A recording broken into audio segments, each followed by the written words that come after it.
दोस्तों, विपक्ष यदि वोटों का बिखराव नहीं रोक पाया तो यह तय मानकर चलिए कि मोदी और बीजेपी को 2024 में लगातार तीसरी बार केंद्र की सत्ता पर काबिज होने से कोई नहीं रोक सकेगा। तो जाहिर है, अगर वोटों के इस बिखराव को रोकना है तो विपक्ष को हर हालत में एकजुट होना जरूरी है। साथ ही इस बात पर रजामंदी की पक्की मोहर लगानी भी जरूरी है कि बीजेपी के प्रत्याशी के खिलाफ विपक्ष पूरी ईमानदारी के साथ सिर्फ और सिर्फ एक ही उम्मीदवार मैदान में उतारेगा। मान लीजिए इस मसले पर कहीं कोई मतभेद या मनभेद हो भी गया तो बाद में निपट लेने का बड़ा दिल दिखाना होगा। यह तो आप जानते ही हैं कि पटना के बाद अब बेंगलुरु में विपक्ष की बैठक होने जा रही है। बेंगलुरु में यदि तमाम विपक्षी दलों ने बड़ा दिल दिखाते हुए विपक्षी एकता के ईमानदारी के साथ सकारात्मक प्रयास नहीं किए तो कांग्रेस समेत समूचे विपक्ष का अस्तित्व खतरे में पड़ सकता है। ऐसे सूरत हाल में विपक्ष को जार जार रोना पड़ सकता है और आंसू पोंछने वाला भी कोई नहीं मिलेगा। विपक्ष यह अच्छी तरह जानता है कि उसकी लड़ाई बीजेपी से है। वह बीजेपी जो 9 साल तक सत्ता में रहकर आर्थिक दृष्टि से तो सुदृढ़ हो चुकी है, पर उसके पास अपने रिपोर्ट कार्ड में बेरोजगारी और महंगाई बढ़ाने वाली, नोटबंदी करने वाली, जीएसटी थोपने वाली, संविधान की धज्जियां उड़ाने वाली कारगुजारियों का ही लेखा जोखा है जो बीजेपी जनता को बताने से रही। अब बात करते हैं अचीवमेंट की। तो अचीवमेंट का कॉलम तो कोरे कागज की तरह कोरा, मसलन बिल्कुल खाली ही है। बेशक विपक्ष की एकता की बात से ही बीजेपी और मोदी शाह की बेचैनी जबरदस्त बढ़ गई है। उसे पता है कि एक के खिलाफ एक उम्मीदवार खड़ा किया गया तो सबसे ज़्यादा नुकसान बीजेपी को ही होने से कोई नहीं बचा सकता। उधर विपक्ष भी अच्छी तरह जानता है कि यदि अधिकाधिक मसलन करीब 250 से 300 सीटों पर 1 to 1 कैंडिडेट नहीं उतारा गया तो बीजेपी विपक्ष की काफ़ी सीटें छीन सकती है। दोस्तों, यहाँ बीच में आपसे आग्रह है कि यदि आपने हमारे चैनल को सब्सक्राइब नहीं किया है तो कृपया इसे अभी ही सब्सक्राइब कर लें। तो जाहिर है कि विपक्ष को 2024 का आम चुनाव वाटरलू मानकर ही लड़ना होगा। साथ ही लक्ष्य यह भी तय करना होगा कि 2024 में फतेह हासिल करनी है तो एकजुट होना ही पड़ेगा।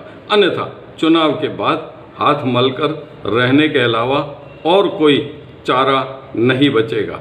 दरअसल विपक्षी एकता के प्रयासों से बीजेपी में भी खौफ का माहौल बना नजर आ रहा है। इसी खौफ की बदौलत मोदी शाह की जोड़ी और बीजेपी ने एनडीए घटक दलों को एनडीए की छतरी के नीचे लाने के प्रयास तेज कर दिए हैं। यह दीगर बात है कि एनडीए में रह चुके कई दल तो यह बात अच्छी तरह जान चुके हैं कि बीजेपी किस तरह उन्हें अपनी गोदी में लेने के बाद उनके अस्तित्व को ही नेस्त नाबूद करने के कुत्सित प्रयास शुरू कर देती है। तो यह बात भी विपक्ष के फेवर में ही जाती है। दूसरा, बीजेपी में भी अंदरूनी जवार तो उठा हुआ है, पर इस बारे में कुछ नहीं कहा जा सकता कि यह जवार कब फटेगा, यह ज्वालामुखी कब फटेगा और फटेगा भी या नहीं। यदि फट जाता है तो आप यह भी मान के चलिए कि इसका फायदा विपक्ष को ही मिलना है। राहुल गांधी को संसद से डिस्क्वालीफाइड करने के बावजूद उनकी लगातार बढ़ती लोकप्रियता, ईडी और सीबीआई सरीकी केंद्रीय जांच एजेंसियों की सत्ता के इशारों पर लगातार बढ़ती कार्रवाई, बढ़ती महंगाई, बढ़ती बेरोजगारी, सत्तासीन दल के सिद्धांतों और उसूलों से किनारा करने की प्रवृत्ति, किसानों की आय दोगुनी करने और 2022 तक आवास विहीन लोगों को आशियाने मुहैया कराने में सरकार की विफलता का भी फायदा विपक्ष को मिलना तय है। लोग गोदी मीडिया में रोजाना हिंदू मुसलमान करने, नफरत की बातें फैलाने, राज्यों में राजनीतिक पार्टियों को तोड़कर अपनी सरकार बनाने अथवा विपक्ष की सरकारों को अस्थिर करने की कार्रवाई अब लोग बिल्कुल पसंद नहीं करते।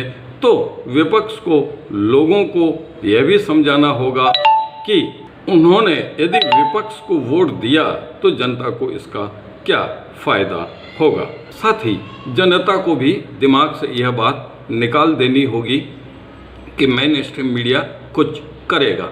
सच तो यह है कि मेन स्ट्रीम मीडिया तो सरकार से सवाल पूछने से रहा।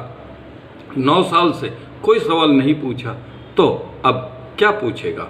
खुदा न खास्ता कभी सत्ता से सवाल पूछ भी लिया तो वह मुंह दिखाई जैसा सवाल ही होगा। जैसे आप आम काट कर खाते हैं या चूस कर, विपक्ष को भी यह तय कर चुनाव मैदान में उतरना होगा कि वह किला फतेह करने जा रहा है। अब जानते हैं कि जब जनता जाग जाती है तो बड़े बड़े हुक्मरानों के तख्त और ताज बदल डालती है। दोस्तों, फिलहाल इस वीडियो में बस इतना ही। यदि वीडियो पसंद आया हो तो लाइक, शेयर, सब्सक्राइब और कमेंट करना न भूलें। धन्यवाद।